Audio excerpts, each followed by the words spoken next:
narito na naman tayo para sa isang napaka-sweet at nakakakilig na love story nila Kalingap Edu at Ate Viancy. Ulat mo ay aking makilala at kung ano ako'y Para sa pagpapatuloy ng ating love story ay grabe talagang lakas ng bagyo noong araw na yon. Kaya panigurado ay baha na naman sa bahay nila Ate Viancy.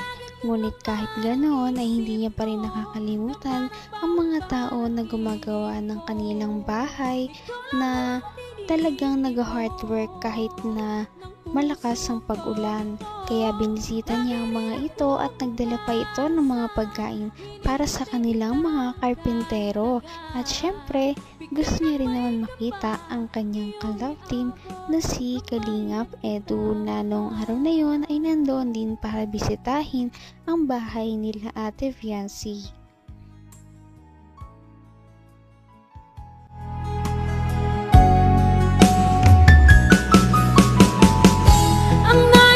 Yan.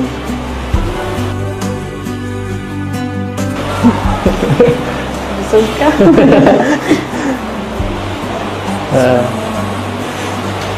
Nice-tan ka. Nice-tan.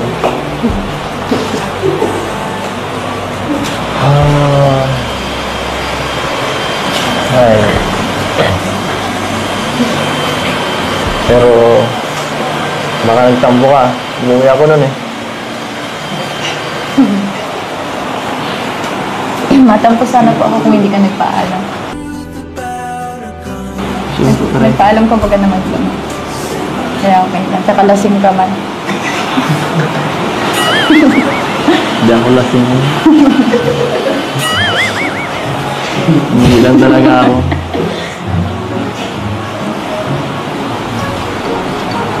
Siyempre, makapagpanay sweet, maumay ka agad, no? Pangit yung palaging sweet eh. Pangit yun. Minsan sweet, minsan masungit, minsan pabebe.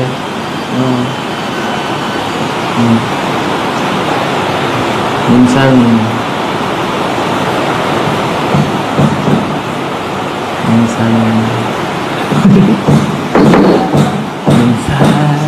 sa'yo.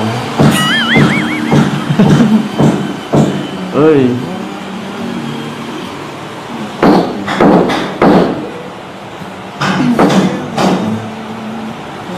Ano?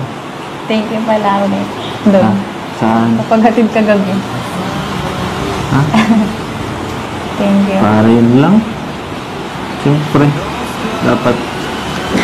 Kahit bagyo ay hindi talaga ito alintana sa kanilang love team at talagang makikita natin kung gaano sila kasaya na magkasama kahit na malakas ang bagyo. Nag-uusap lamang sila ngunit kontento na sila sa oras na mayroon sila ngayon dahil minsan na lamang sila magkita dahil nga may pasok na rin si Ate Viancy at busy. Palagi.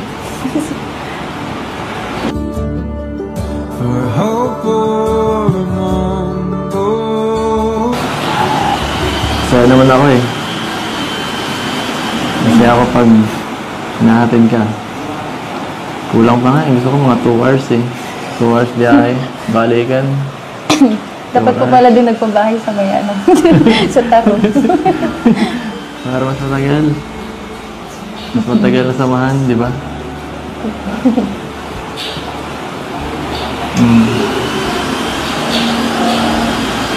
Hambang buhay na akong driver na yun. Hindi si driver. Sabi mo, boss ako. Pero ikaw naman nasusunod eh.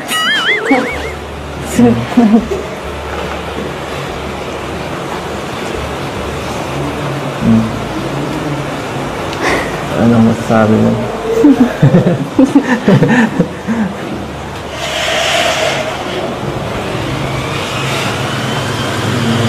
Ay. Ganda naman dito sa kwarto niyo, no? Nakaka-relax dito. Siguro lalo na pag natapos na to, sobrang ganda nito pag may ano, kompleto na lahat. Yun po, siguro. Ganda na nga Gusto po. ko Hindi tumambay natapos. dyan. Gusto ko tumambay dyan. Ganda. Huwag ka lang tatalon dyan. Mataas yan. Hindi mo na kumatalon.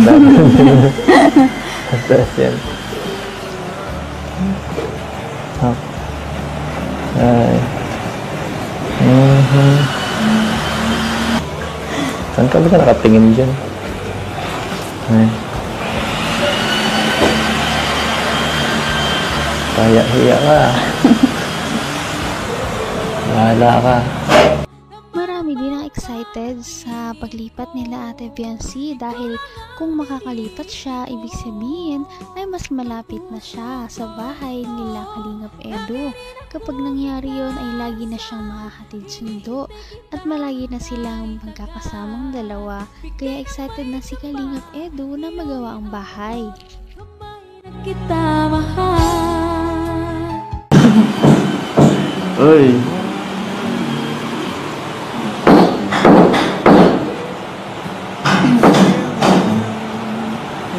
Ano? Thank you pala ulit. Doon. Saan? Kapaghatid ka gabi. Ha? Thank you. Para yun lang? Siyempre. Dapat base ano na yun, parang given na yun. Hindi ka na kailangan magpasalamat palagi.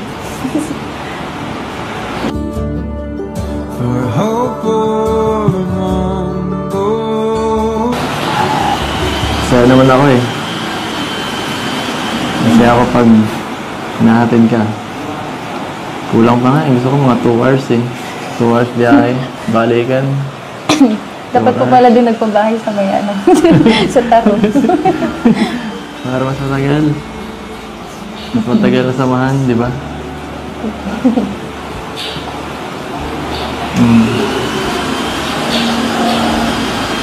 Hambang buhay na akong driver ngayon. Hindi sa drive. Sabi mo, boss ako. Pero ikaw naman nasusunod eh.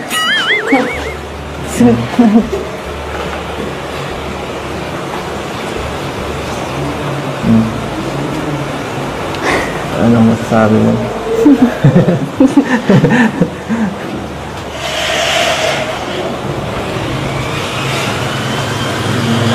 Ay. Ganda naman dito sa kwarto nyo, no? Nakaka-relax dito. Siguro lalo na pag matapos na to, sobrang ganda nito pag may ano, kompleto na lahat. Yun po, siguro. Ganda na nga Gusto po. ko Hindi tumambay natapos. dyan. Gusto ko tumambay dyan. Ganda. Huwag ka lang tatalon dyan, mataas yan. Sobrang layo na nga ng narating ng EDSI Love Team. At kahit gano'n yun kalayo, hindi yun makakalimutan ni Ate Biancy. Kaya palagi talaga siya nagpapasalamat kay Kalingap Edu. Halos kada vlog nga ay lagi niyang pinapasalamatan ito sa mga nangyari at inidulot nito sa kanyang buhay. Kaya makikita natin kung gaano talaga kahalaga si Kalingap Edu sa buhay ni Ate Biancy. Abot kamay na kita. Ha? Thank you. Para yun lang? Siyempre. Dapat base ano na yun, parang given na yun. Hindi ka na kailangan magpasalamat palagi.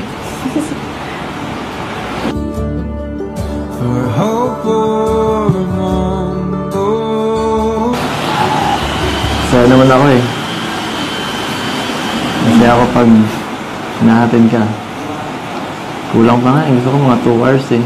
2 hours biyahe, balikan. Dapat po pala din nagpabahay sa may ano. Sa taro. Para mas matagal. Mas matagal na samahan, di ba?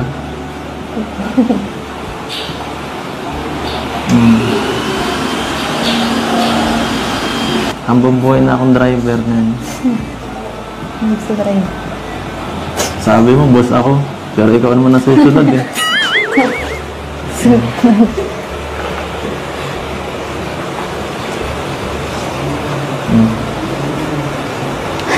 Anong masasabi mo?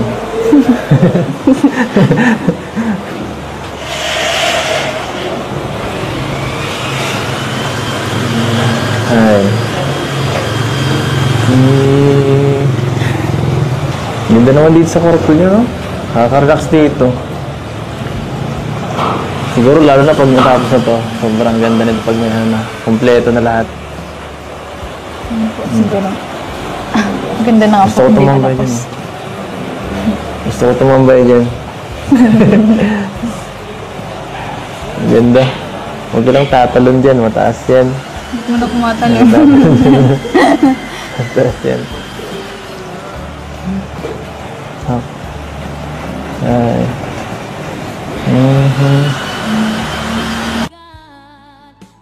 Maganda talagang lahat sa nalalapit na paglipat ng bahay ni Ate Fiancé.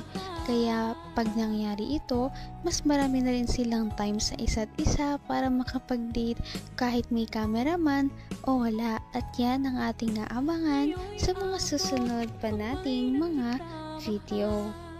Abangan natin ang mga kilig moments nila. Napaka-sweet talaga nila at napakabait ng tambalang ito kaya maraming sumusuporta. Kaya naman sana ipatuloy natin silang suportahan at mahalin si Fiancé, si Kalingap Edu at ang Kalingap team. Yun lamang at maraming salamat sa panonood. Abangan natin kung magkakatuluyan ba talaga si Kalingap Edu at Fiancé. Hanggang sa muli! Bye!